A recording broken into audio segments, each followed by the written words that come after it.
Oui, nous sommes fin prêts pour participer à cette grande journée consacrée à la fonction publique. Et ce qu'il faut dire, il faut rappeler que la journée mondiale pour la fonction publique est décrétée par l'Organisation des Nations Unies pour célébrer l'engagement et le travail des agents publics, tous les agents au service donc de l'intérêt général. Et donc nous, au plan national comme au plan international, nous sommes en train donc de préparer activement cette journée pour célébrer et commémorer ou rendre hommage réellement à nos agents qui œuvrent chaque jour pour l'amélioration des conditions de vie des populations. Au plan national, nous souvent au niveau donc du ministère de la fonction publique en charge donc des fonctionnaires, nous organisons donc des ateliers et des conférences pour expliquer aux gens ce que signifie cette journée, mais aussi tous les grands principes et valeurs réellement du service public. Mais au plan international, il y a deux grands événements. Il y a un événement au niveau de l'Éthiopie, au siège donc de l'Union africaine. Et il y a également une autre journée. Cette année, c'est l'Ouzbékistan, parce que chaque année, c'est un pays qui organise. C'est l'Ouzbékistan qui organise. Et c'est à cette journée d'ailleurs à laquelle je vais participer. Nous avons de grands chantiers qui concernent justement d'abord la maîtrise des effectifs. Et cela va s'effectuer à travers un grand audit physique et biométrique que nous sommes en train donc de préparer. Il y a également le grand chantier qui est donc l'amélioration des conditions de réception donc des usagers. Et ça, nous sommes en train de travailler sur un vaste programme de réforme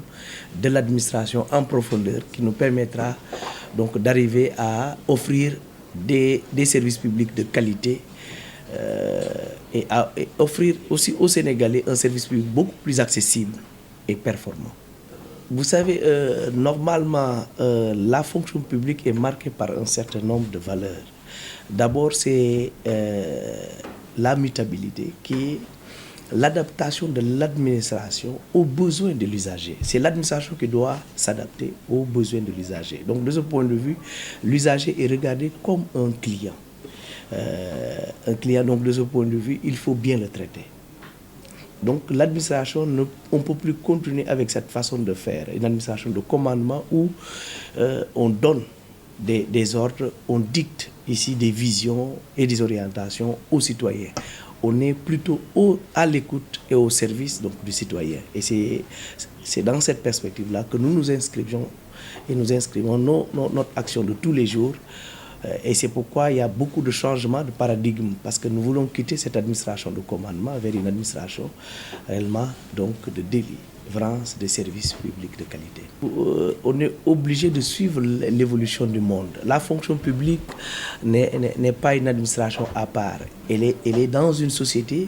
qui aujourd'hui est marquée par l'avènement des TIC et donc et du numérique. Nous sommes obligés, parce que nous savons qu'elle marque et joue un rôle important dans le quotidien des Sénégalais. De ce point de vue, nous sommes obligés de les intégrer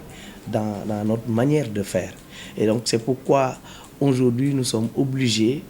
et ça c'est l'administration qui est obligée donc de s'adapter au contexte de l'heure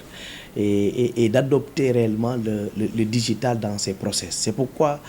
nous pensons qu'il faut nécessairement que tous nos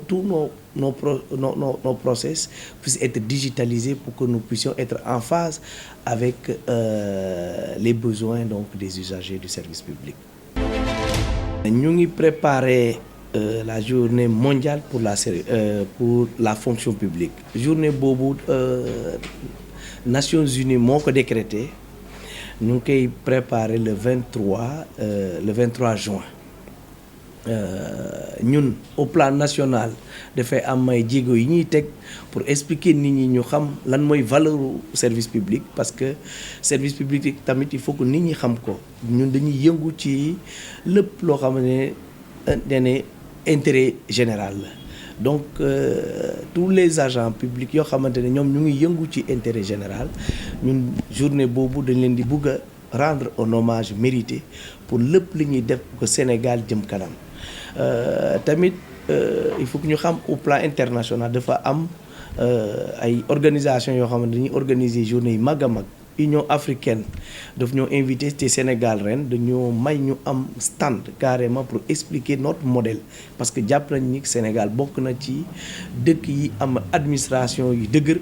te modèle boobu war nañ ko mën a jaay moo tax ñu may ñu ren stand donc ñun dañu leen dem Union africaine mais dinañ dem tamit à Ouzbékistan moom mooy accueillir la journée mondiale même en tant que organisée par les Nations Unies man foofu laay dem sax dafa am communication bi moo war a dem tamit foofu donc daanaka Sénégal dina participer à tout ce qui va se faire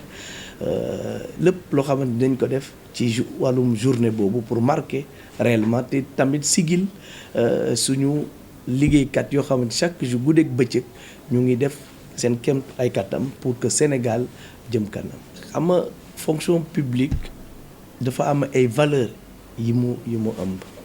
te valeurs yooyu mooy la continuité la mutabilité mais surtout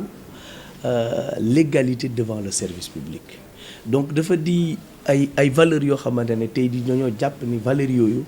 il faut que nit ñi comprendre ko te képp koo xamante yaa ngi nangu liggéeyal état na nga xam ni ñëw bokkul ak liggéey bi ngay def boo nekkee dans le privé parce que ñun utuñu intérêt utuñu bénéfice utuñu dara li ñuy bëgg nu ñuy def ba sénégalais suñu amee ay métti suñu amee ay problème ñu mun ko saafaral moo tax da ngay gis armée muy def lu mu mën ñu gis le personnel soignant ñu nekk ci hôpital ñuy def li ñuy mën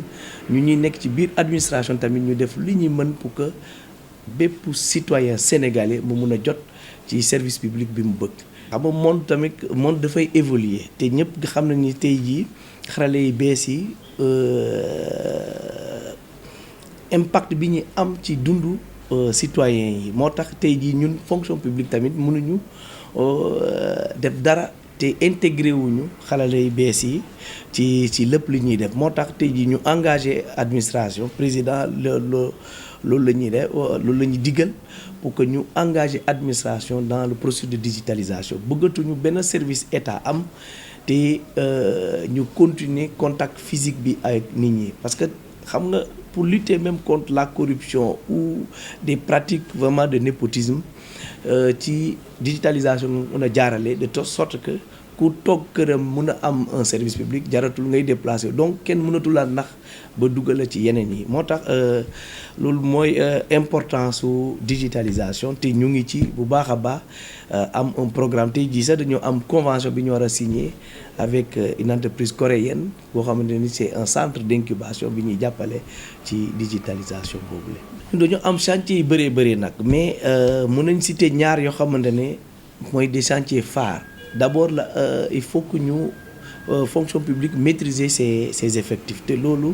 moo tax ñu ngi préparer benn audit bu mag a mag parce que dañoo bëgg a xam chaque administration citoyen yi fa nekk di liggéey te ku nekk ban niveau nga toll ci lan ngay yëngu et ainsi de suite te administration bi maîtriser wul loolu tamit nekkul une bonne administration te loolu lañ nekk di préparer mu nekk chantier bu mag a mag mais beneen bi mooy nu ñuy def ba qualité du service public bi mun a nekk une qualité ba ñëpp di coow moo tax ñu engagé de grandes réformes yooyu nag dina ëmb lu bëri depuis recrutement accueil la gestion de la carrière ak leneen ba sorti donc réforme yooyu la ñuy nekk di tënk te pare nañu daanaka le rapport bu soobee yàlla d'ici début juillet bi dinañ lancer les grandes réformes donc du service public.